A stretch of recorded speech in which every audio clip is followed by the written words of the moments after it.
And we are live. Welcome to the NBA Strategy Show. It is Monday, April 19th. I am Josh Engleman, and I am joined not by Dave Loughran. We actually made the show quite a bit better for this morning. Adam Scherer in the house. Ship my money, man. What's going on? Not much. Feels weird doing a show with you on a Monday morning. We have not done a show together in like a pretty extended amount of time, which is weird given how many did one recently. It was like a weekend show or something. Did we? Yeah, I don't remember even what. I was probably hungover. Yeah, I don't even remember what it was about, but I remember us saying we hadn't done a show together in a really long time. But yeah, I think it wasn't baseball. No, I didn't do any baseball. I guess it had to be basketball, something. I don't know. Anyway, it's good to see you, man. We've got 9 games to talk about. There is a gigantic mess in some of these games, including we're going to have to talk a lot about Pistons guys that are underpriced and awful, and it's going to be a gigantic problem. I don't want any part of it, and that's not the only team that's going to be a disaster, but that's neither here nor there. We'll get there. Please hit the like button, subscribe to the channel, hit the notification bell so you know when everything goes live. We've got a ton of content. We've got a ton of shows up today, which I will be touching on in a little bit, but we do have to get ourselves through 9 actual games, and some of these games are going to take a little bit of a discussion, so I'm ready to dive in if you are. Yeah, looking forward to talking about this one. And, oh, by the way, I already forgot what I was going to say. It doesn't matter. Can't be that important. I literally forgot what I was going to say, and I felt like it was really relevant, but I guess that it's probably not. Starting off with a doozy, the one that's probably going to take the most time for us here. The Cleveland Cavaliers at the Detroit Pistons. The Pistons, oddly enough, at least last I saw, I'm going to pull this up just in case. I think the Pistons are favored. That doesn't seem like it's possible. That could have just been a very early line. They're 2.5-point dogs. Yep, 2.5-point dogs. Okay. So, Jordan, if you could switch that, Cleveland is now a 2.5-point favorite. For Cleveland, it's pretty easy. No Larry Nance. We can work our way through that. It's a little bit different for the Pistons. Deep breath. Dennis Smith Jr. out. Jeremy Grant out. Mason Plumlee out. Corey Joseph out. Wayne Ellington out. Sekou Demboya out. And we are in for a treat. So let's start on the Cleveland side. Is there anybody that immediately stands out to you against this, whatever G League version of the Pistons we've got going on? So we got 30 minutes last game from Kevin Love, which is somewhat appealing. I think he's the guy that stands out the most from the Cleveland side. We had seen him pretty consistently playing, 27 to 30 minutes or so. And then he played 23 in the second half of the back-to-back, but he came back and got normal minutes last time out. So that's, kind of an interesting spot. No Nance.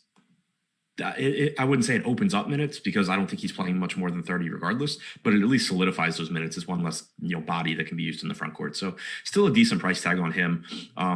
Beyond that, you have Sexton, you have Garland that are both reasonable, but it's April NBA DFS. There's just kind of, it's going to be like an obligatory stars and scrub slate just because we're going to get so much news that those mid-range guys that are 7,500 and can get you 40 fantasy points don't really become that valuable.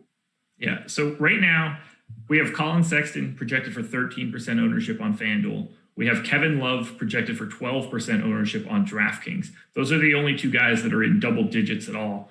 I don't even really agree with that Colin Sexton ownership. I would rather just not have that much Colin Sexton given this certain setup.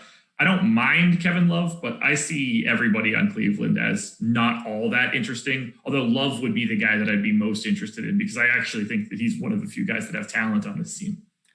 Yeah, it's kind of, I think you really have 4 guys from Cleveland, like all the normally priced guys where, Allen, Sexton, Love, Garland, where basically, if they fit, if they're like the last piece in your lineup, it's fine. They have solid ceilings for their prices. They're just not the guys that on a typical April slate, you're going to look at and say, oh, there's, $7,400 Colin Sexton is one of the best values because he's just not going to be.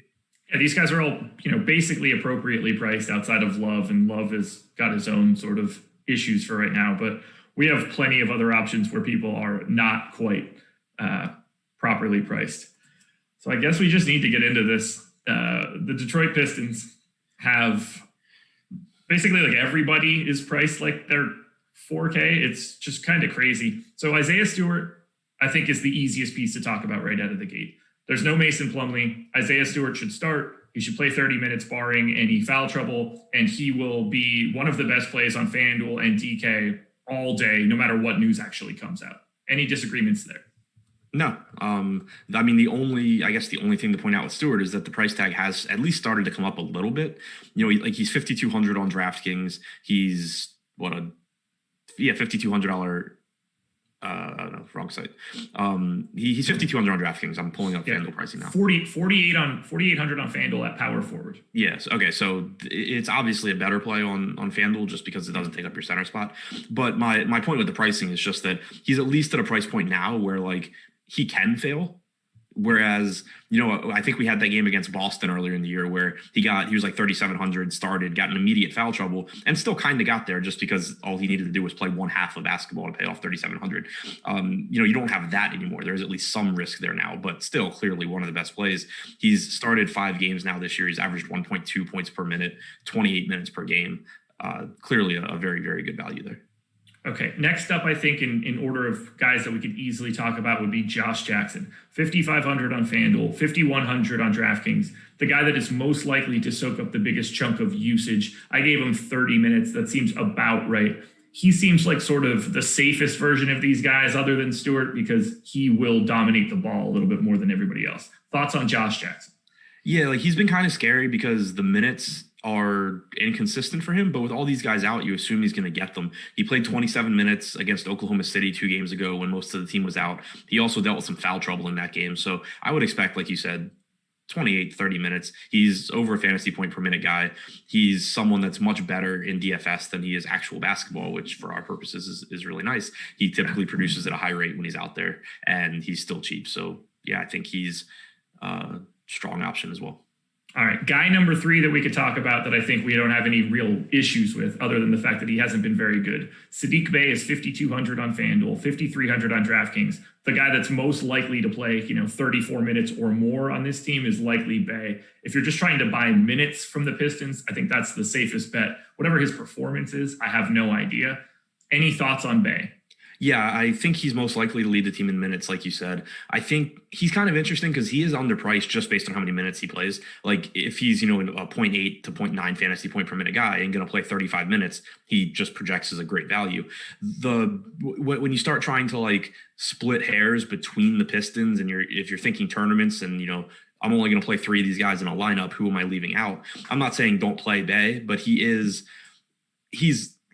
still likely to kill you if you don't play him, because of how cheap he is. But I think he's less likely just because on a per minute production basis, it's easier for him to kind of get left behind, even though it's still not the most likely outcome. Like he's still likely to have a very good game.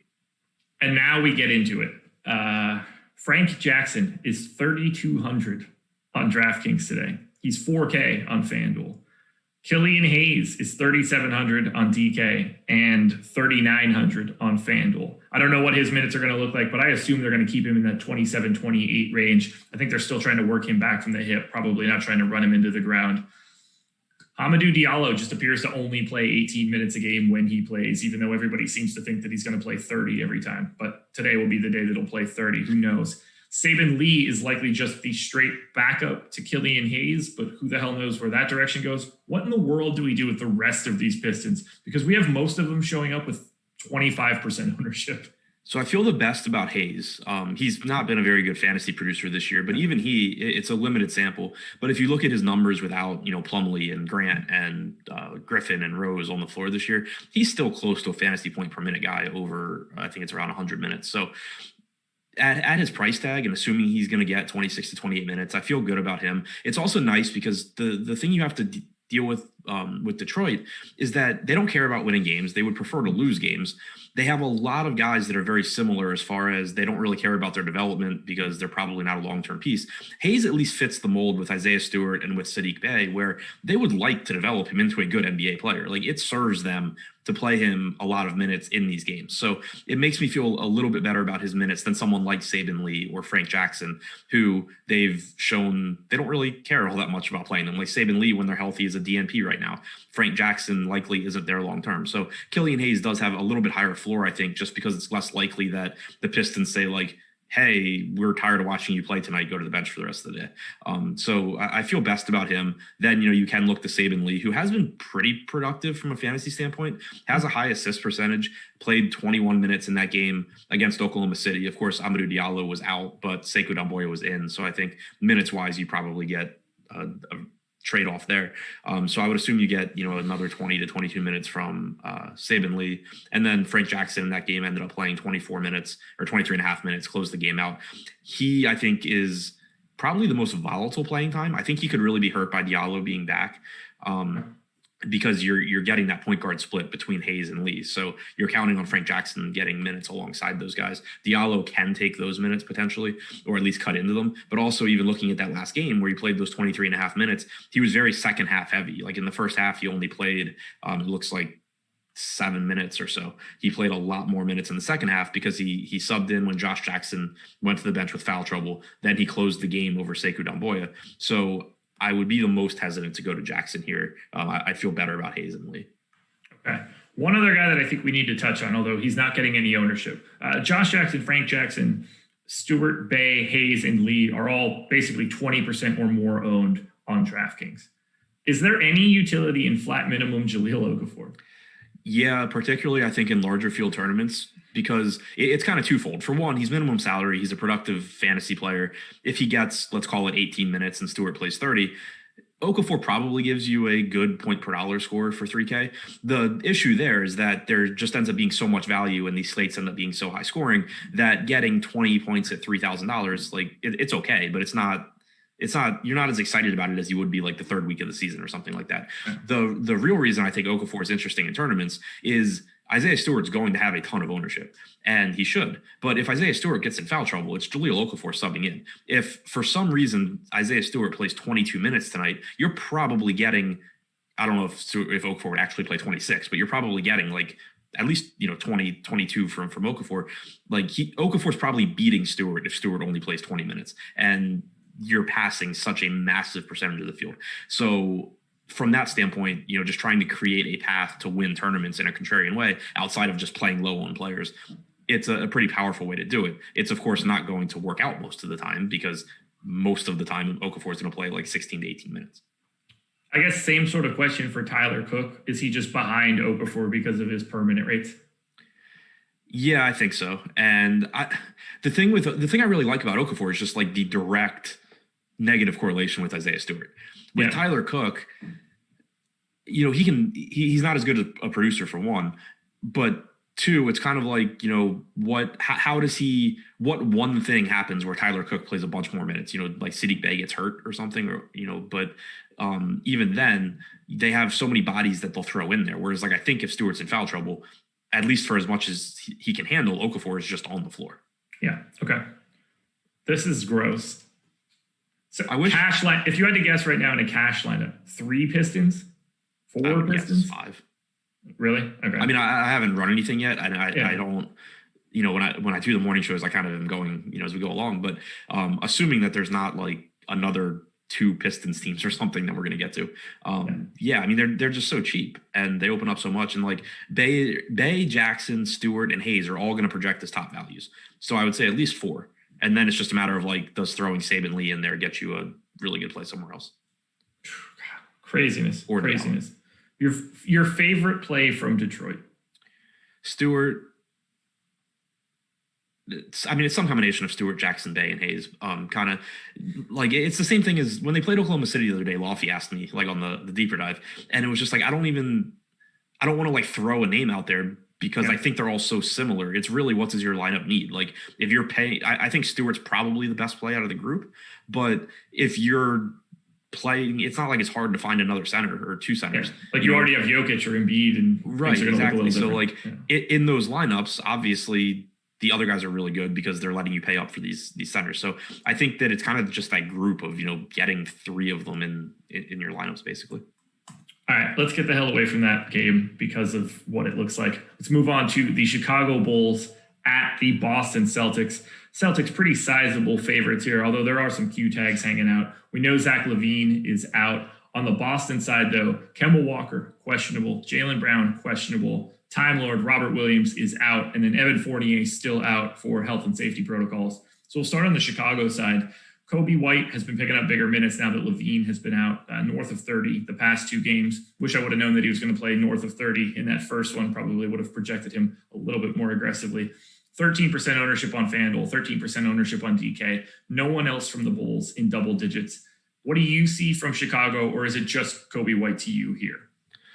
So one thing to pay attention to is make sure if you're going to roster Kobe White, make sure he stays in the starting lineup. He started ahead of Satoransky last game. Satoransky sat out 2 games ago. So that's something where, if they're just saying, oh, Kobe White's been playing well, we're going to keep starting him, that's one thing. If he goes back to the bench, I would run the other direction. But he's still 5,400 on Draftkings, which looks like a favorable price tag. He's about a 0.9 fantasy point per minute player without Levine on the floor this year, which if he's going to play 30 to 32 minutes, gets it done at that salary. So he I think looks the best. You have a really expensive price tag on Vooch. He's nice because you do get more production from him without Levine. He can be a lot more involved. The problem is just that, paying up for him at center, he still doesn't stand up quite as well to some other guys. So I think White's the one that stands out the most to me. Yeah, I would. If Nikola Vucevic is going to be 9,900 here, I'd rather just find the extra 1,000, which it doesn't seem like it's all that hard to do, and play Nikola Jokic, who is literally every single piece of the Denver offense right now. Sorry, Michael Porter Jr. We'll get to you too. I don't have anything else to say about the Chicago Bulls team right now. I don't see a lot of interesting options. $3,400 Garrett Temple, maybe, but there's like 6 of that version just on the Pistons, and I'm sure we're going to get a couple other of those types of guys as well. I'll say the only other guy I'd throw in there is Daniel Tice. Yeah. His playing time in both of his starts has been disappointing, and they do have a very crowded front court. I mean, you have him, you have Young, you have Markkanen, you have Vooch. It's just an overall crowded rotation for Chicago, really. But the reason I mention him is that the salary just hasn't really moved. And even when he was coming off the bench, you were getting 23, 24 minutes a game from him. He's been playing minutes alongside Vooch, obviously, since he's starting next to him now. It's still just a reasonable price tag where he hasn't really performed as a starter so far. But we know that he can go out there and get you, 28, 30 fantasy points at 4K. Now, on the Boston side, obviously, the status of Kemba Walker and Jaylen Brown will dictate many of the decisions we're making. I have them both in for right now. And I would say the first guy that we probably want to look at least a little bit, 4,400 on FanDuel, 4,700 on DraftKings. Tristan Thompson should be soaking up at least a little bit more run with Robert Williams out. But I'd be happy to get to Kemba if he is in. I'm happy to get to Jaylen Brown on FanDuel at 8,300 if he is in. If you ever want to roster Jason Tatum, I think it's just fine because he's Jason Tatum. And it's a pretty nice matchup against the Chicago Bulls team that isn't very good defensively. How are you trying to prepare for this Boston team with the Q tags hanging on Walker and Tatum right now, or Walker and Brown rather? Excuse me. Yeah, I mean, they're kind of an easy team to talk about because, so first you mentioned Thompson, which, he's still pretty cheap. He was really disappointing last game against Golden State, but I think the biggest takeaway for DFS is that he still played 27.6 minutes with Robert Williams out. You can pretty confidently put him in there for 27, 28 minutes, and you know what you're getting with Tristan Thompson. Like, he's capable of disappointing because he's a low usage guy, but he's a good rebounder. He can get putbacks, and he gives you that 10 point, 12 rebound double upside at 4,700, which is fine. So Thompson's a perfectly fine value. If I can only pick one, I would look to Isaiah Stewart because I think he has he's the better fantasy producer. But either guy is fine. If there ends up being a massive ownership discrepancy, in a tournament lineup, you can certainly use Thompson as a way to get away from Stewart while still maintaining the quote unquote optimal build. So he's fine. As far as the other guys go, it's kind of, if all of Walker, Brown, and Tatum are in, I think any of them are fine. Like, they're all good fantasy producers. They all take a hit when they're all healthy, of course. Tatum, is priced up, but like you said, it's still Jason Tatum. He still gives you a massive ceiling, even if the median projection lowers a bit. So they sort of just end up being where, because they're so good and they're such a big part of the Boston offense, they end up fitting into a lot of lineups. But specifically, none of them look like great plays individually. As far as I would start my lineup with one of them, but they just end up being a lot, because a lot of times what ends up happening, if you kind of think about how your lineup is being built, you're plugging in the top values basically, and by that I mean underpriced guys, not necessarily cheap guys, and then you're just filling it out with the most projected points you can. And that's where the Boston guys come in. Is they're not going to be the top values if everyone's healthy, but you're going to get the guys you really like, and then you're going to say, oh, I have the money to put in Jaylen Brown, and that's perfect. perfectly fine. If Brown sits or if Kemba sits, then whoever's playing between Tatum and Brown and Kemba, and to a lesser extent Smart, they obviously all get a bump and they start to look like they're a little bit underpriced. Although I'm not sure anything can happen to make 10K Jason Tatum look underpriced in terms of median projection. At least he still does have a ceiling for that salary. Yeah, we're on the same page there. If they're out, bump up everybody that's in. Otherwise, these guys are perfectly acceptable, like 7th, 8th, 9th guys in, depending on which site you're playing on, because you're always trying to buy raw points after you the same way that you detailed it out. You've already built out your lineup based on most of the value. Anything else here in Chicago and Boston? I don't think so. No Daniel Tice revenge narrative that you want to get out of there too? Oh, I mean, I talked about Tice. I thought everyone knew it was a revenge game. Fair. That's fair. All right, on to the Golden State Warriors at the Philadelphia 76ers. Sixers pretty sizable favorites here, no surprise, but we do have injury news that we need to deal with. Steph Curry, questionable. Kelly Oubre, questionable. Juan Toscano Anderson is out after taking that dive over top of the scorer's table. Eric Paschall is out. Everything seems like it's going to be good, though, on the Sixers side, but we will start with Golden State. Obviously, whether or not Curry is... Seth Curry, Tobias Harris, and Dwight Howard all questionable? Wait, really? Did I miss that? I mean, as of the 8:30 injury report, I don't know if they clarified or something. Maybe I'm just dumb and didn't add that to the run sheet that I prepared. Let me double check it. I think you're right, though. In fact, I'm positive you're right. Yeah, Q tags on other people. No, I could have swore they were actually probable. Let me actually. It's possible that like there's a beat writer or something saying they are probable. The injury report says questionable. Gotcha. Appreciate that. No, you're right. Q tag on Seth Curry, Q tag on Harris, Q tag on George Hill, Q tag on Dwight Howard. For some reason, I've just skipped that one. Doesn't matter. We're on to Golden State for right now, and then we'll hash out this Philly team. Appreciate you, though. It's hard, man. I got everything on one little tiny. I'm just out of my element right now. Obviously, if Curry isn't in, everything changes. Like the entire scope of the Golden State Warriors are different for this game. I'm assuming Curry is in right now, played through it 2 days ago. I expect him to play through it again today. He's 10-7 on Fanduel, 10-5 on Draftkings. I will certainly have no problem getting to Curry, but I don't think that he looks particularly good at that salary. I'd be more likely, honestly, to get like Andrew Wiggins, Draymond Green, guys that aren't really picking up any ownership. No one is in double digits on either FanDuel or DK in projected ownership. What do you see for Golden State here against a Philly team that is honestly set up to really destroy them?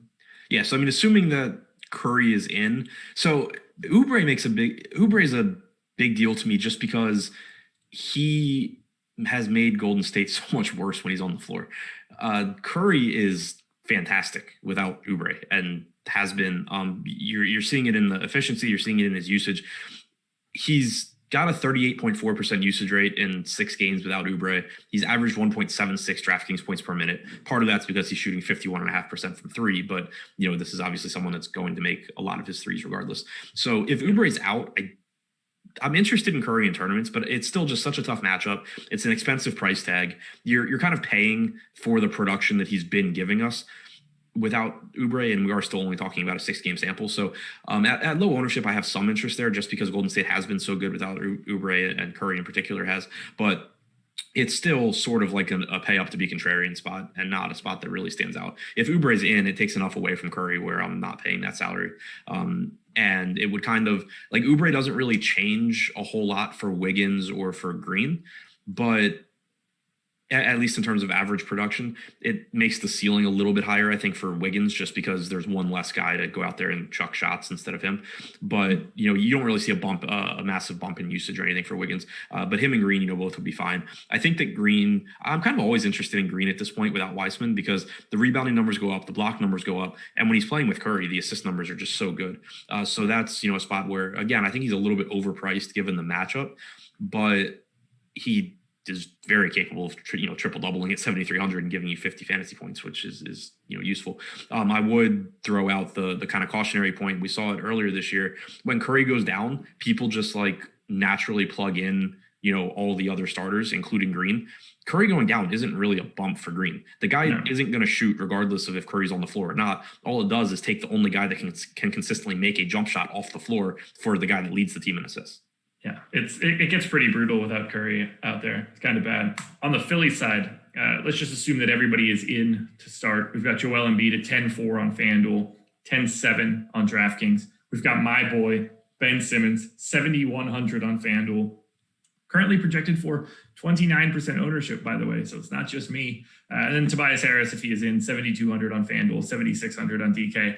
How are you managing this Sixers team? 3 pay-up studs plus whatever else you want to talk about. Yeah, so it's every slate, it seems like the conversation ends up being like Embiid versus Jokic, which is kind of annoying that they're just always on the same slate. But it does present the opportunity in tournaments because, Jokic at this point, I think, is the better fantasy option. He's averaging a couple minutes more per game. Without Murray, you get the increased assists, you get, higher ceiling across the board, basically.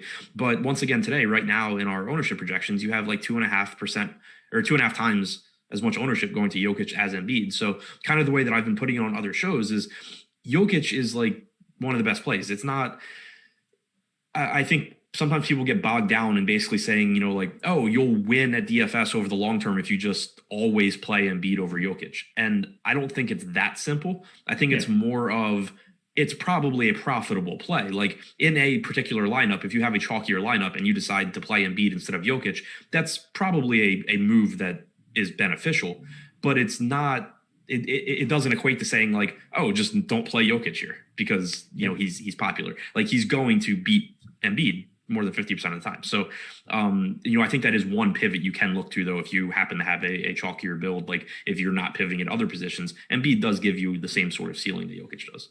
Yeah, absolutely. We're on the same page there. I like Embiid. I actually like him a little bit more than the current ownership, even ignoring the fact of making pivots alongside Jokic.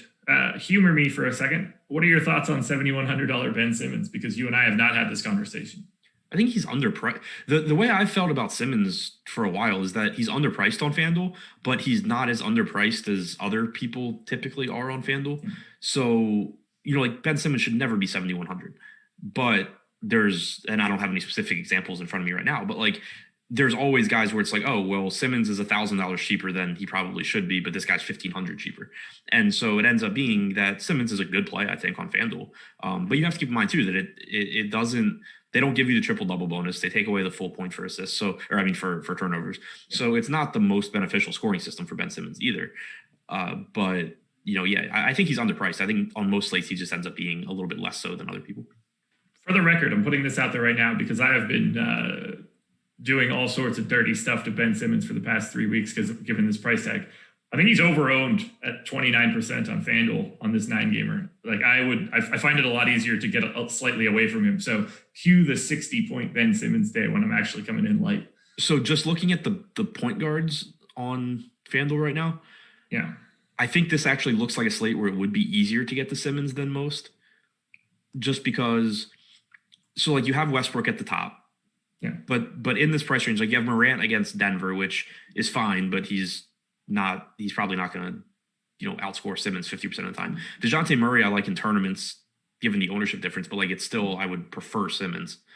There's not quite as much that stands out to me as there normally is at the position. I've got one. He's like 1/3 of the ownership. But we've got John Wall, 7,800, projected for 9% ownership. I like John Wall at 9% ownership on FanDuel more than I like Simmons at 29. In tournaments or just like if we have to make an even money bet right now, do you take Ben Simmons or do you take John Wall? Just raw points? Yeah. I have Wall ahead of him. Okay.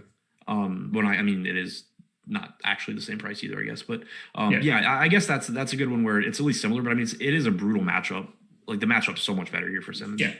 I just like every time Wall's out on the floor, he's playing he appears to be playing 36 minutes, and I'm willing to take that shot as a guy that just can't do much else.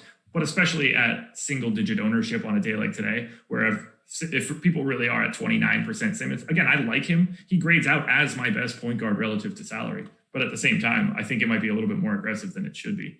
Yeah, and that was my only point is that on most slates, my take is pretty much Simmons grades out well, but other guys at the position grade out a lot better, in my opinion. Yeah. On this slate, I think it's more Simmons grades out as the best or one of the best salary options at point guard on FanDuel.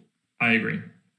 Tobias Harris thoughts? I don't think that we're going to be really looking at anybody else from Philly other than Harris. Yeah, I mean, if he's in, it's still not really that interesting to me just because he's been really, really, really good. But he does still, take a hit when he plays with Embiid. You see the usage go down, the rebounding goes down as you would expect. And I think we're going to be able to just, be pretty picky about who we roster given how many games there are and how much of a shit show it's probably going to be. For real. Monster schedule here for Awesemo.com and the Awesemo.com YouTube channel. Here comes 7 shows for you today after this one. At 11 a.m., MLB Strategy Show, Spags and Greg taking you through today's baseball slate.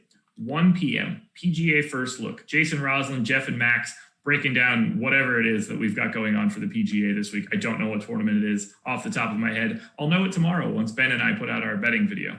2 p.m. Eastern time, NHL Strategy Show with Jake and Terry. And then we're getting into the run-up to everything. 3 o'clock, tip-off show, Kayla, Spags, and Ben. 3:45, MLB Live Before Lock with Greg and Max. 4:45, the NBA Deeper Dive. Adam, you will be back with the boss man, Alex Baker. And then at 6 p.m. Eastern time tonight, myself and Terry live before lock for not just 60 minutes, but 90 minutes, because we're going to talk a little bit about No House Advantage. No House Advantage, the presenting sponsor of this show as well. And again, I'll touch on them in a little bit. No giveaways going on, but we do have a promo, UFC 261. Usman Masvidal coming up this Saturday. You can get an MMA Awesemo Plus monthly package for 50% off. $14.95 for 30 days of Awesemo Plus MMA. That's projections, ownership, top fighters tool, lineup builder, premium Slack. It's a great product. And if you're signing up right now, you'll actually get our monthly package all the way through UFC 262. So you'll get 2 pay-per-views for the price of 1. Plus, they're running cards every other Saturday. Anyway, we've got plenty of content coming out. Shows from Jason Floyd and Pete the Heat Rogers. It's a perfect time to get into MMA. Usman Masvidal 2 should be a pretty fun fight. I know Adam will be playing and certainly claiming that he's going to be good at it, but, MMA? I was trying to see if you were actually listening to me. Yeah, no. I played like shit last Saturday and still won. It's that easy. and that's how good the tools are at Awesemo.com. Yeah, I ignored my stuff that I've set up using our tools that has been really good because I didn't trust it. And then the biggest underdog on the slate just dominated his entire fight. And I didn't have any because I ignored our stuff. There you go. Learn from Adam's mistakes. Use our tools. And our tools only. I think Steve used it to take down the huge tournament for like 67K. Yes, Steve chopped the big one on Draftkings, just a 2-person chop. So that's pretty awesome in an MMA scenario. San Antonio Spurs, Indiana Pacers. Pacers, slight dogs actually. Spurs, this is a weird one for me. So they appear to be fully healthy outside of Trey Lyles. And there's ownership going all over the place. Like we've got DeMar DeRozan at 28% ownership on FanDuel, and I pretty much agree with it. Keldon Johnson is wildly underpriced to me at 4,200 on FanDuel. He's picking up ownership. I think DeJounte Murray and Derek White are sort of always available given the amount of minutes they play. But on DK, I think DeMar DeRozan is going pretty dramatically over-owned at 8K. We see Murray getting into double digits in ownership. We see Patty Mills at 3,300 at 10% ownership. How in the world do you like to manage the Spurs? Normally, I kind of just avoid them. So not avoid as in like I don't like them. It's just they're another team sort of like we talked about with Boston, where assuming that they're healthy, I think DeRozan's a little bit underpriced, or at least reasonably priced. I think Murray has a nice ceiling. I do like the matchup here. Indiana's been a fast team. They haven't played very well defensively. So I think it does set up well for the Spurs. It's just that this is a relatively healthy team on a slate where you're going to have a lot of teams that are not relatively healthy. And so it ends up being more about raw point projections than it does about value. And in terms of value, I think looking at DeRozan, looking at Murray, they're fine. But it's when you start talking about the raw points where, plugging in an 8K DeRozan at small forward for, 40 or so fantasy points is going to be pretty useful. Plugging in $7,300 Murray for 36 fantasy points is, a pretty good spot. So they're sort of like last guys in, but not in the sense of like, I feel poorly about them, more just in the sense of if the money's available at their position, I'll take them because I do like the spot. I do like, the production that you get from Murray and that you get from DeRozan without Aldridge. Okay. Yeah, I was not expecting to see Keldon Johnson be my top FanDuel play, but it does help to see that he's at 19% ownership. Yeah, it's 4,200. Like, he's been really bad as of late, but he wasn't bad. Like, I have him as like a 0.9 guy in my model, but he's 0.74 fantasy points per minute over the last 30 days. Is rough. I haven't checked it in a while, but I'll see if I can do it now. Pirtle, I think, is pretty bad for him. Pirtle is what? Pretty bad for Keldon Johnson, I think. Yeah, I think so too. I mean, last time, like, I dug into it a while ago when Pirtle was like kind of first getting into the starting lineup, and I in the deep dive wrote all the numbers about how he was hurting Johnson's rebounding, and that was the game that Johnson grabbed 22 rebounds or whatever. But then he hasn't come close to that since. So I think it's been, I don't know how fast the site will load. It's been having issues lately, but I'm looking now to see how Johnson's been with Pirtle on the floor. 0.85 DraftKings points per minute for the season with Pirtle on the floor. You have to keep in mind some of that's with the bench though. So if I put DeRozan and Pirtle on the floor, Keldon Johnson, 0.85 DraftKings points per minute, still has a 12.8% rebounding percentage, which that's the part that I have trouble like kind of making sense of, because if you look at his numbers with Pirtle, it doesn't seem like he's really being hurt in terms of rebounding. But if you look at what he's doing every day, it seems like he's being hurt in terms of rebounding. Maybe he's taking like more inefficient shots with Pirtle near the rim more. Aldridge created a little bit more spacing. I don't know. 52.7% true shooting percentage with DeRozan and Johnson. With just DeRozan, it's 54.9. With DeRozan, Aldridge, it is 56.6. So I don't have that. I don't have the shot charts in front of me, but he was shooting like 4 points higher with Aldridge than with Pirtle. Okay, fair enough. So to your point, like to actually know what you said, like you would need the shot charts and see like where he's shooting and what he's shooting to be able to say like, okay, is he just not shooting well or is he taking different shots? Pacer side, McBucket's questionable. Other than that, we've got Miles Turner back. Domantas Sabonis projected for 23% ownership on Fanduel at 8,700. Feels a go shy, but I do think that he looks like the best option from Indiana. Are you looking at any? They seem sort of just meh to me. Yeah, I mean, Turner coming back makes them a little bit less appealing just because you're getting fewer minutes at center from Domantas Sabonis. You're getting a higher usage guy. Not that Turner's a really high usage guy, but you're getting a higher usage guy than Sumner, Sumner, right, though, starting in his place, basically. Yeah. So it's a little bit of a downgrade for everybody, but I still don't mind Sabonis or Brogdon or Turner, really. I mean, he played big minutes in his first game back, but I think it does, sort of downgrade them to secondary options. Whereas if Turner were to sit, I would be a lot more interested in Sabonis and in Brogdon. Okay. Trying to see if I have anything like slipping through the cracks there, but I just really don't. The Pacers are very not interesting if everybody's here and at full strength.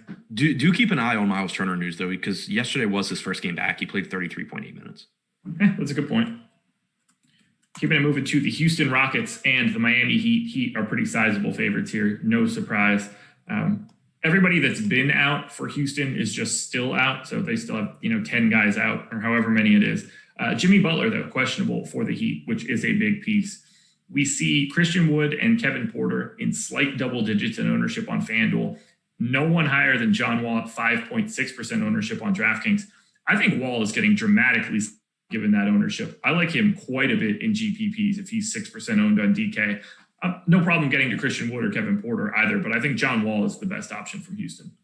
Yeah, I'm with you. And Miami's a team that I typically don't really look to take guys against because they play slow and they're a solid team defensively. But the thing with Wall is that he's not as efficient as most point guards would be if they had as much of a role in their offense as Wall has in Houston's offense, but that keeps his price down because he's priced for his average production and his usage is just so much higher and his assist percentage is so much higher than most guys that are priced around him, and he plays more minutes than them. So in tournaments where you're more concerned with the ability for him to just put up a slate winning score, he gives you a better chance of doing that than a lot of similarly priced guys because he plays more minutes, he takes more shots, he gets, he has more assist opportunities. In some games, just kind of by definition, he's going to convert those at an above average rate, and he gives you the opportunity to win a tournament at low ownership when he does. So it's a spot where, the matchup sucks.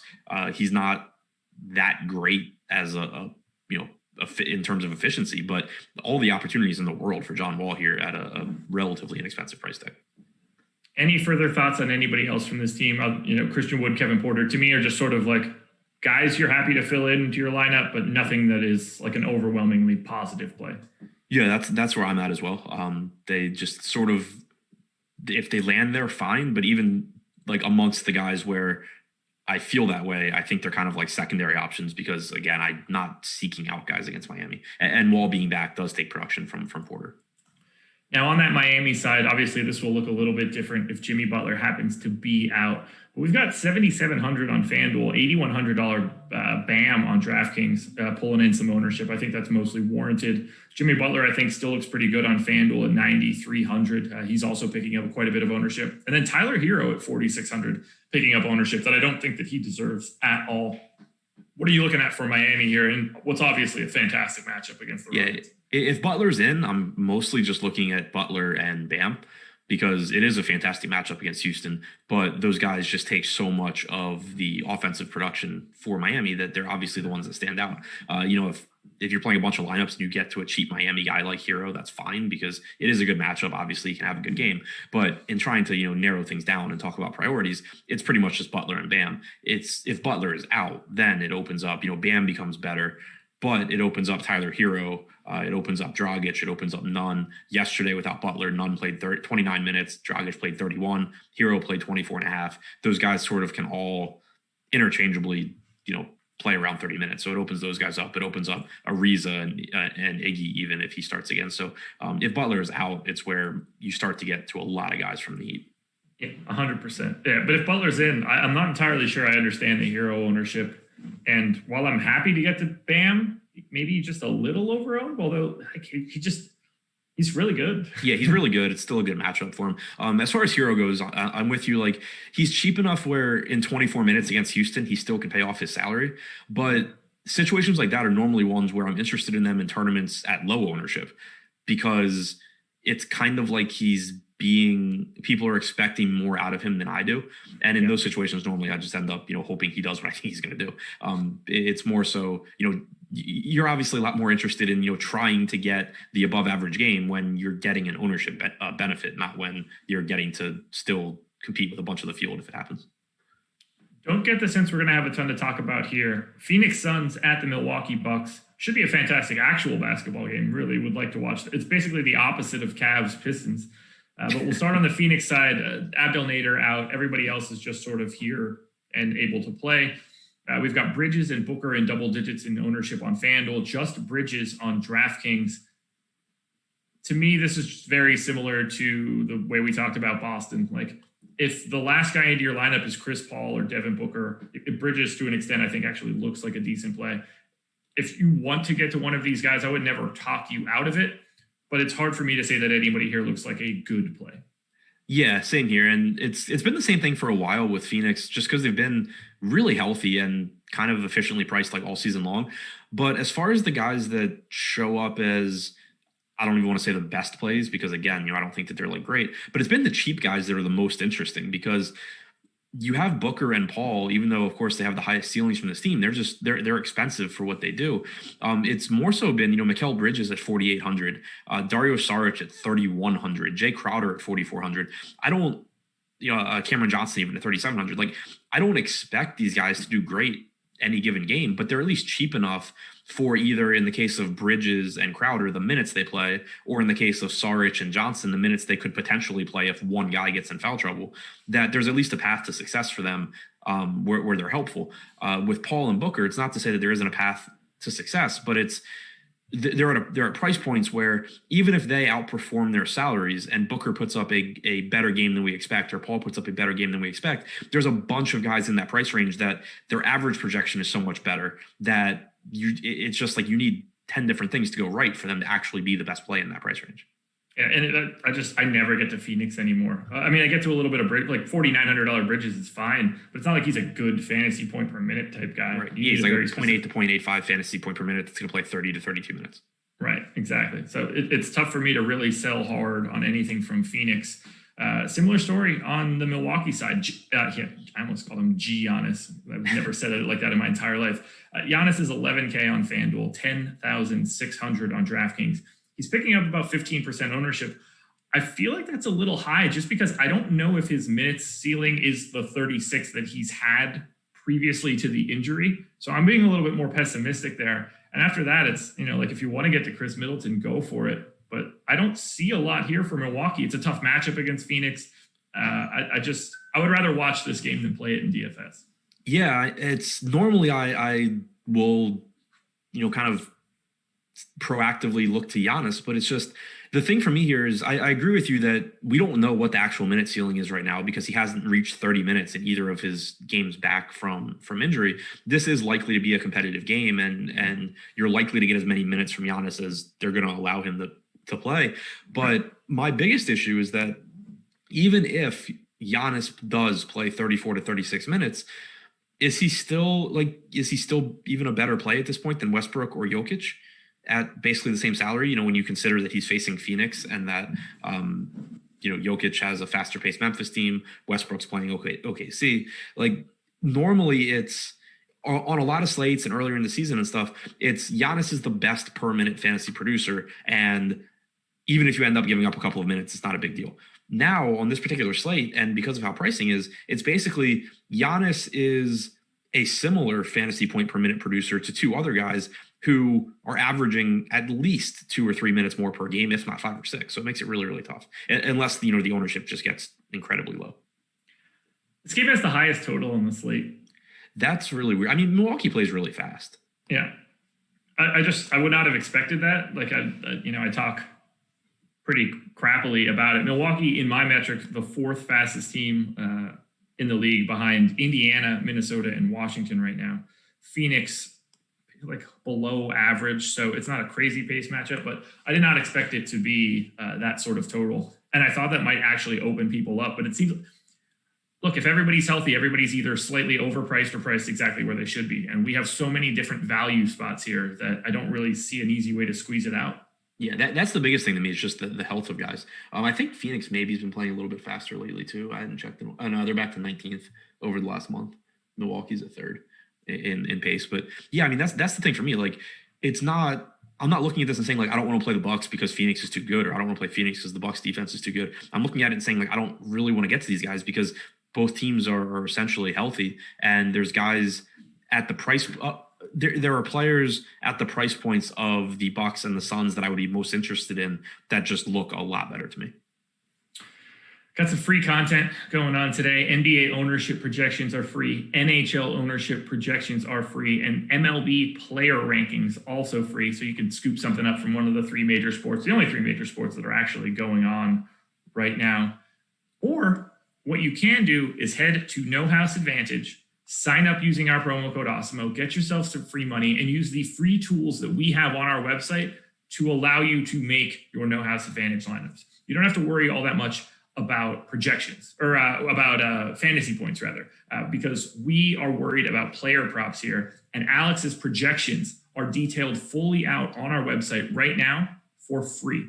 You can figure out exactly which prop is best straight down the line, over and under, across everything. I'm going to pull it up right now, hit you guys with the top plays, but it's not even just these are the top props. We offer optimal lineups for No House Advantage as well. It doesn't really get any better than having all of the data for you, and you get free money when you sign up. So right now, the best under that Alex is projecting right now would be under in Lou Dort's rebounds, which is no surprise because he's not going to be rebounding a ton of shots when he takes 55 shot attempts tonight. Dude is just absolutely gunning right now. So Lou Dort under in rebounds, Alex's favorite under. And from the over perspective, Keldon Johnson, points, rebounds, and assists over, the best bet so far. So you would want to take one of those bets and potentially rank that as your number 10. So it's a confidence interval. Your favorite prop gets 10 points. Your second favorite gets 9, 8, 7, 6, 5, 4, all the way down to 1. That's how that shakes out for No House Advantage. And again, you can use the promo code Awesemo when you sign up. Get yourself a $20 bonus on your first deposit. Win big with player props today at No House Advantage. 3 more games to go, man. And we're about to talk about your boys. Oklahoma City Thunder at the Washington Wizards. And the Wizards, a team that is, I said it on the process show. Let's say they're like the 9th best team in the East. They are double-digit favorites against the Oklahoma City Thunder today.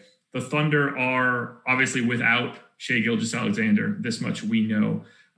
Nothing else really from Oklahoma City that matters to me, but Rui Hachimura out for the Wiz. Alex Len is questionable. How are we managing this Oklahoma City team? Because now that Isaiah Roby is back, I'm not entirely sure what they're doing with this center rotation. To me, there is value here. There is no ownership here to speak of. Teo Maledon is 7% owned on Fanduel. That is the highest number across Fanduel and DK. So I like grabbing pieces of this Oklahoma City team just because of the pace of this matchup against Washington. I just don't know who it is. Yeah, and it also depends on what injury report we end up getting. Yeah. Lou Dort has been very good without Shai Gilgeous-Alexander. He's also up to 7K on DraftKings, which is kind of tough. But I mean, Lofty and I talked about it before. This guy is playing 30 plus minutes, averaging over a fantasy point per minute with a 27.5% usage rate without SGA. He's priced where I think he's kind of priced where he should be, probably a little bit higher. 1.25 Fanduel points per minute over the last 30 days. Yeah, he's playing out of his mind. The thing to keep an eye on, though, is that he could end up sitting today since they played yesterday, in which case Teo Maledon gets a really big bump. If you look at Teo Maledon's usage, and I don't have it in front of me, this is going off the top of my head, so it might be a point or two off, but it's like in games that SGA hasn't played and Dort has, Teo Maledon has like a 19.5% usage rate or something. In games where Dort and SGA have both been out, Teo Maledon has like a 26% usage rate. So you see like a massive bump for him. And I don't think most people realize, because like they don't realize how high of a usage guy Lou Dort has been. They don't realize that Lou Dort sitting opens up a ton of usage for other guys. And so I think that's a really important piece of news, that when we get it, it probably still goes, even if we get news that Dort's resting, it probably goes overlooked by a lot of people, that Teo Maledon becomes a much better play at his salary. I'll tell you right now, I already like him even at his salary. He's fine. I'd be over the field at the 7% on FanDuel, where he's 4,600. He's 5,600 on DraftKings. Very different play. But yeah, Maledon at 4,600, I already think is like a guy that I would get to. If Dort happens to leave this court, Maledon will become one of my favorite plays relative to ownership. I think you can really work your way through a couple of these guys. Like, I don't think it's a huge problem if you end up with Pokusevski or Moses Brown or Baisley. It's not going to be fun. They're very much GPP plays. But in a matchup against Washington with all those extra possessions, I think it's worth a shot on what is clearly a fully unowned Thunder team. Yeah. So I wanted to follow up real quick and see how close I was to being right. But 10 games played for Maledon without Gilgeous-Alexander and with Dort. He's averaged 0.72 DraftKings points per minute with a 19% usage rate. 8 games played without both of them, 0.94 DraftKings points per minute with a 27.8% usage rate. So just, a 9-point bump in usage for Teo Maledon if Dort were to rest today. But yeah, beyond that, it's like you said, it's really difficult to pinpoint which guy is going to do well. Like Moses Brown is normally going to play 26 to 28 minutes, but that is potentially based on how he's playing too. Like he still has to contend with Tony Bradley. He has to contend with Isaiah Roby, potentially getting some center minutes. But either of those guys have high ceilings. I do. Pokusevski's okay. I prefer him when like Baisley and Roby are out, but he's still okay. Baisley's okay. It's kind of just, as a team, I think they're underpriced for a matchup with Washington. Individually, if Dort is in, none of them project as great plays. Okay, we're on the same page. Before I keep going and slide us on over to the Wizards, guys, hit that like button. Helps us out a ton. Let's see that number climb. Subscribe to the channel, hit the notification bell, all that good stuff. Time to talk chalk. Bradley Beal, 8,500 on FanDuel, projected for 41% ownership, and I'm not surprised by it. I think it's spot on. Denny Avdia picking up some love. He's $100 above the minimum on FanDuel, 14% ownership. Russ is Russ, 11.5 on FanDuel, 11K on DraftKings, projected for about 25% ownership on both sites. How are you feeling about your Wizards here? What do you think the effect of, like, say, Alex Len being out would do to these rotations? And just in general, what are you looking at? So the starting point obviously is Westbrook. He's kind of just plug and play at this point, even, which is ridiculous, even at 11K. But it's just it is what it is. Like he's a 30% usage guy with Beal, but he just rebounds so well and gets so many assists and plays so many minutes. Like he's, I think, third in minutes last I looked over the last month, minutes per game. So just keep putting him in your lineups. There's enough value today. It shouldn't be that difficult. Beal, coming in behind him still. Probably a little bit underpriced, I think, on FanDuel. Yeah, 8,500 on Fanduel, a little cheaper than he should be. He's back to 9,200 on Draftkings, which I think there's still upside there, but it's probably about where he should be priced. Rui being out opens up more minutes, most likely for Avdia, who at 4,600 on Draftkings I think is okay, but I'm still not really that interested there. Just because he's not a very good fantasy producer, even if he gets the minutes. At 3,600 on Fanduel, he looks much better. The spot where I'm interested is, beyond Westbrook and Beal, is Daniel Gafford, who he hasn't really gotten the minutes yet. He played 26 minutes, including overtime 2 games ago. Last game, he started the second half in place of Len. He only finished with 16 minutes, but that was a game that got out of hand. Westbrook only played 30 minutes in that game. It was just kind of a game with weird rotations. Scott Brooks makes me hesitant to say Gafford plays a lot of minutes because it's Scott Brooks and God knows what he's going to do. But if Alex Len is out, Rui out, your center options are Gafford, Robin Lopez, and Jordan Bell. And with the way Gafford has been playing and how well he fits with this Wizards team, he's a perfect fit with Westbrook because he runs the floor, catches lobs, does all that. He's a good fit on this team because he can actually protect the rim and play defense and block shots, which the Wizards don't have. He's such a good fit with this team. He should be playing as many minutes as he can. And he's been an extremely productive fantasy option here. He's averaging 1.2 DraftKings points per minute. I keep waiting for it to come back down to earth because he was never this guy in Chicago. But I also think it's just a much better fit for him than Chicago was. So, even if he doesn't keep producing 1.2 fantasy points per minute, I don't think he drops all the way back to the 0.8 fantasy points per minute he was with the Bulls either. So I think, he's at a price point where even if he plays 16 to 18 minutes, he probably does fine. And if he does happen to play 20 plus minutes, he's a guy that you very easily could have to have. If Len is in, do you see yourself actually being able to get to Gafford with any sort of regularity, or is that just a total lottery ticket? It's still a lottery ticket because if Len's in, Gafford's not going to have ownership, especially on DraftKings. Yeah. If Len's out, people are going to go to Gafford because it's pretty obvious. So it's one of those situations where of course it's riskier, but I've been saying for a week and a half now that Gafford's going to be a tournament winning guy, sooner than later at low ownership. So I'd be fine still going there because he should eventually start taking minutes from Alex Len. It's just a matter of when Scott Brooks starts letting that happen. So, I'd still be okay going there, but of course it's not as good as if they're just down their starting center. Just trying to look at this. So is there a comparable? Have we done that game yet? No, we're going to get to this game next. Spoiler alert, we're going to get into this. Would you rather have Daniel Gafford or Xavier Tillman today? No Jonas Valanciunas from Memphis. Yeah. Or do we want to just put a pin in that until we get to Memphis? Or how do you feel about Gafford versus Tristan Thompson? There'd be 2 guys that I would say are in that. Yeah. So and assuming you're getting a big ownership discount and a salary discount, I think that Gafford is a really, really interesting play compared to Thompson. If I'm playing cash and just, have the money for either one, I would go to Thompson. As far as Tillman goes, in large part, I think depends on Brandon Clark. If they were both out, then I think you probably lean toward Tillman just because he's likely to play, especially if Len's in, he could easily just double Gafford's minutes. Craziness, total craziness. Do you prefer Beal or Westbrook in a vacuum today? Westbrook. Okay.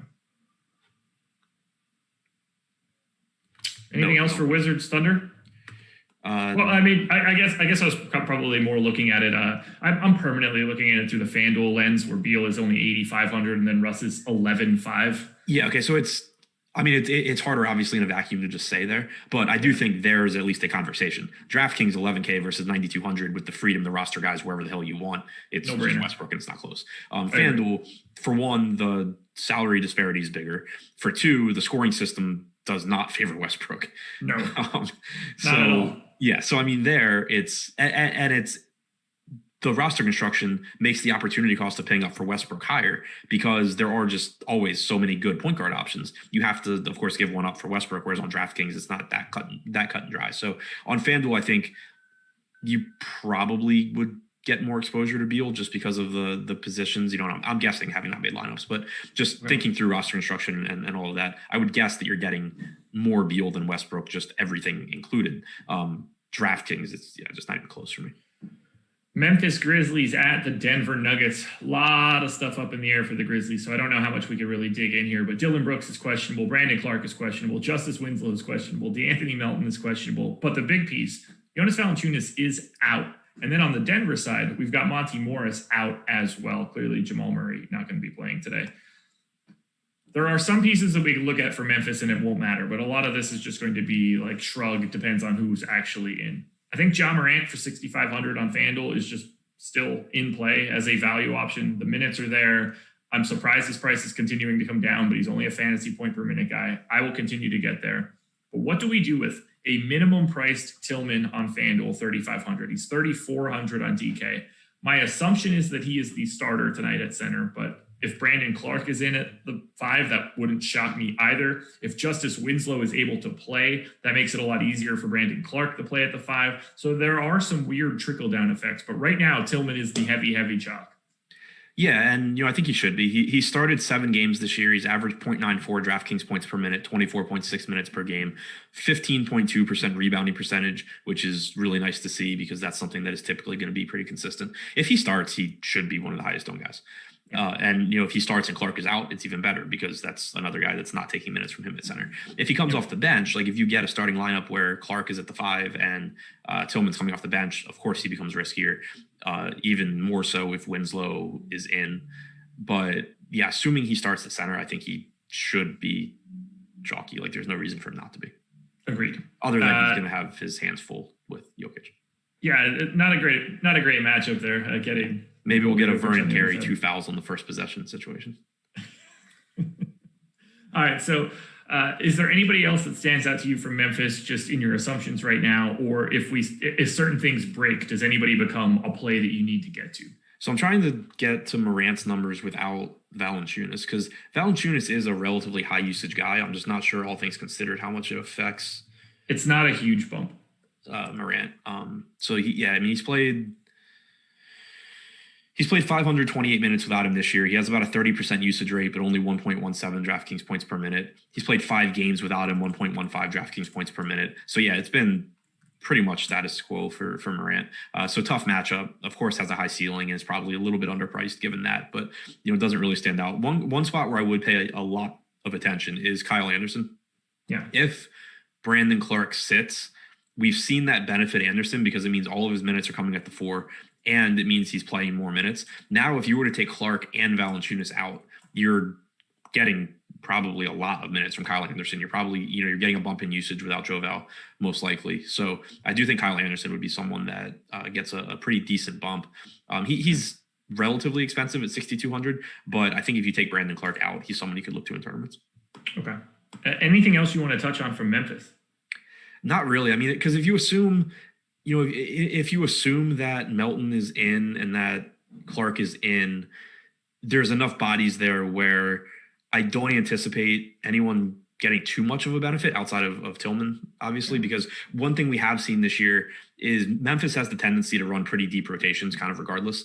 It's not a Nick Nurse situation or a Tom Thibodeau situation where they're going to just remove someone from the rotation and give more minutes to everyone that was already in it. So it kind of makes it so, for the most part, outside of people being inserted into the starting lineup, you're not getting a huge bump for anything.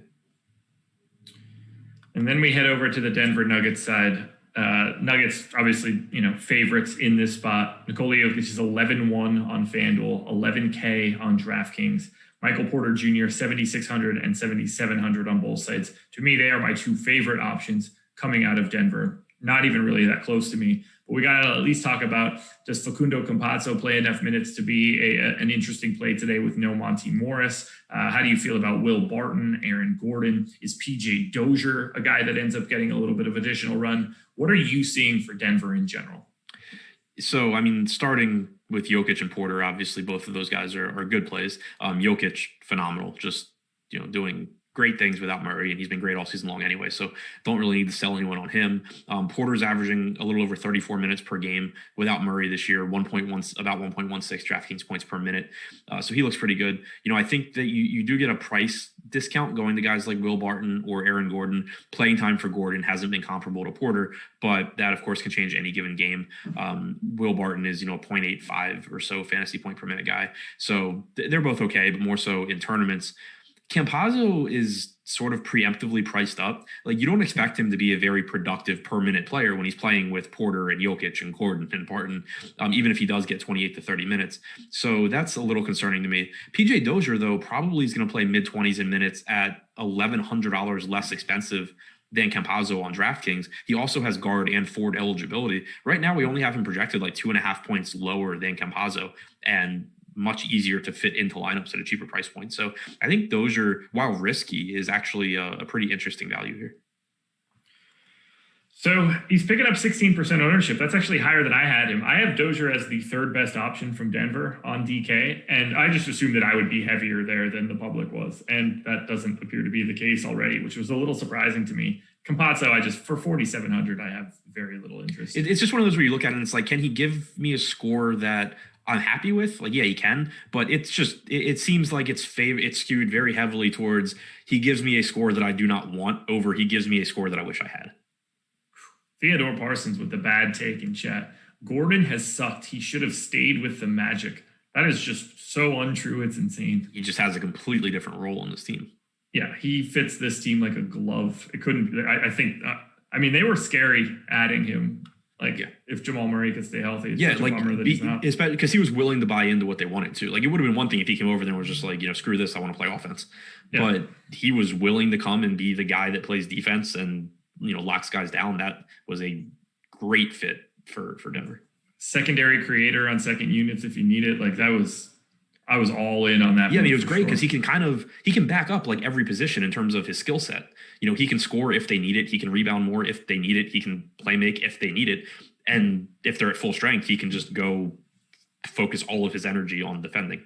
Yeah, I loved the fit. It was perfect. It takes Porter from having to actually guard someone that is slightly bigger than him to letting Gordon take whoever the best wing is. So absolutely, you couldn't have dreamed up a better fit. Yeah, this is the guy who, I'm sure people don't remember it because he's had injuries since then, and Orlando, has kind of gone to shit. This is the guy early in his career that, in DFS, you would play him when Orlando played the Rockets because you knew he was going to get more minutes because he was going to defend James Harden every possession. Yeah, I love it. Look, it obviously cost assets, but they were better off having Aaron Gordon than Jeremy Grant. And Jeremy Grant, at least at the beginning of this season, had a much better start to the season. I think Gordon actually fits a little bit better. Neither here nor there. For tying that back into DFS, though, that does relate to, I think, and I talked about it with Lofty the other day, even though Aaron Gordon hasn't been playing a ton of minutes, even with Murray out, and his production hasn't really changed with Murray out, what we were just talking about does sort of make Gordon weird in that his ceiling, I think, is a little bit higher. There's a little bit bigger gap between his median projection and his ceiling any given slate than there are for a lot of players, because Gordon's median projection is basically just assuming that things go according to script. Jokic, does what Jokic normally does. Barton does what Barton normally does. Porter does what Porter normally does. If any of those guys, for any reason, have an off game or play fewer minutes or whatever, Gordon is likely to just pick up whatever stat it is that disappears and just kind of take over their skill set. Obviously, he's not the same skill set as Jokic, but he's so capable of filling in any role that kind of no matter who on Denver were to get in foul trouble, you can look at that game later and say, oh, that's why Gordon had, 15 more fantasy points. Exactly. Anything else in Grizzlies Nuggets? Nope. All right, late night hammer, and I don't think there's going to be much here. Utah Jazz at the Los Angeles Lakers. Jazz are still favorites, even without Donovan Mitchell being in this bad boy. We've got Rudy Gobert, 15% owned on Fanduel. We've got Conley, Gobert, and Jordan Clarkson just slightly north of 10% on DK. This is a bad fantasy matchup. 216 total is one of the lowest on the slate. I don't have really much interest in anything from Utah, but this is the same story as before. If I happen to end up with one of their main six guys, Gobert, Conley, Clarkson, Bogdanovich, Ingles, Royce O'Neal to an extent, any of these guys that are going to play north of 30 minutes, I'm not going to freak out when I see them in my lineup, but I don't really think that any of them are good plays. They are average at best to me. I'm kind of surprised that Conley and Clarkson aren't getting more ownership. 7K Conley on DK. I mean, that's about right to me. He's only played, it's only been 4 games since last year, but without Mitchell and with Clarkson, he has a 26.5% usage rate. He's averaged 1.3 Draftkings points per minute. I mean, the matchup sucks, but the rates are really high for him. And I mean, the problem is there's just so many guards in that 7K range. Brogdon, Sexton, Kemba, DeJounte, Ja Morant, Garland, Kevin Porter, even Marcus Smart, Dennis Schroeder on the opposite side. Like, that entire tier is just packed. Yeah, but I don't think a lot of those guys have the same upside as Conley without Mitchell. That's fair. Or Clarkson without Mitchell. So Conley's played 621 minutes without Mitchell this year. He's averaged 1.13 DraftKings points per minute with a 23.5% usage rate. The thing you have to keep in mind, though, is that most of those minutes have come with Jordan Clarkson on the floor because of the way Utah staggers their rotations. With Mitchell out, now you're going to get like half of Conley's minutes without Clarkson out there either. So you're going to get a really big bump for him over those minutes. You know, I don't. The matchup's brutal, like you said, but I don't know. I think that they're going a little bit on their own, just compared to the upside that the Clarkson and Conley give you, knowing that half of their playing time tonight is going to come with just them on the floor scoring. All right, so let's do this then. Conley at 7K or Ja Morant at 7,200. I think those two are really comparable because it's kind of the same argument, right? Like the matchup's not very good, but the ceiling is higher than normal because even if Morant's average rates don't change that much, there's one less guy doing the scoring. In Conley's case, though, the rates do change. You know, I think so. He's only played 97 minutes this year without Mitchell or Clarkson. He's got a 30.3% usage rate, a 42.5% assist percentage, and he's averaged 1.27 DraftKings points per minute. That's half of the minutes he plays tonight. The problem with Conley is that that's still probably like 31, 32 minutes. By the way, every one of those names that I read off at the beginning has less projected ownership than Mike Conley right now. He is the highest of this entire group. Like DeJounte Murray is at 12. I think that I would prefer to have DeJounte Murray over Mike Conley in this spot. I think the minutes can make the difference there. That's true. That's a good point. But yeah, so like in a way, Conley is already picking up that ownership. I really do think that it's just kind of getting spread out. Yeah, I guess that's a fair point. Like 7K Conley with Mitchell would be like 0.5% owned. Yeah. Like Gobert to me is pretty easy to get to, but also not as appealing as I want him to be. He sees a usage bump, which is really hilarious to see, as if like he's using possession. So I guess Conley's just throwing him more lobs is really how it works. Like he just has the ability to get a couple extra shots. I'm sure he loves it. Gobert without Mitchell on the floor, he's probably really happy in a regular season game. I don't see any priorities from Utah. Yeah, I agree with that. It's a tough matchup. It's just, it is a team where I'm interested in the ownership because I do think that the ceiling for Clarkson and Conley in particular is very high. On the Lakers side, the highest owned player on either site, Fanduel or DK, Dennis Schroeder at 7%. I actually think that that's probably a little bit too low. I would like to get to a little bit more Schroeder than that. I'm willing to dip my toe into the water for Andre Drummond. And then, Kyle Kuzma, I guess, but clearly a terrible matchup against the Utah Jazz. Yeah, Schroeder and Drummond are the two that I would say I'm interested in. I have concerns for Kuzma whenever Drummond plays. I just think that Kuzma's numbers without James and Davis have been buoyed so much by rebounding, and putting Drummond out there isn't doing him any favors.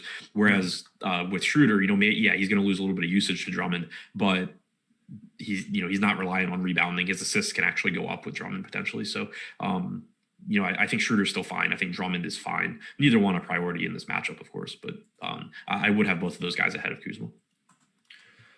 Anything else for this game or for the whole slate in general? No, it seems like a pretty fun slate. Now I get to go write about it, and then I'll be back to talk about it again. There you go. It's a good Monday for you. Well, that's all we've got, guys. Thank you so much for joining us. Please hit that like button on your way out the door. Subscribe to the channel. Hit the notification bell. Again, we've got 7 more shows coming up today. Go watch the Process Show. Go watch the Contenders videos. Go watch the Slate Starter podcast. It never stops. I mean, 10 pieces of video content coming out just today. Actually, it's probably even more than that. Spags, maybe 4 corners as well. That's 11. Roslyn might put out 10 golf videos today. We're gonna have a ton of stuff. You don't want to miss any of it. So Thank you guys for joining us. Good luck tonight, everybody. We'll talk to you again tomorrow morning for Strategy Show with Laffy.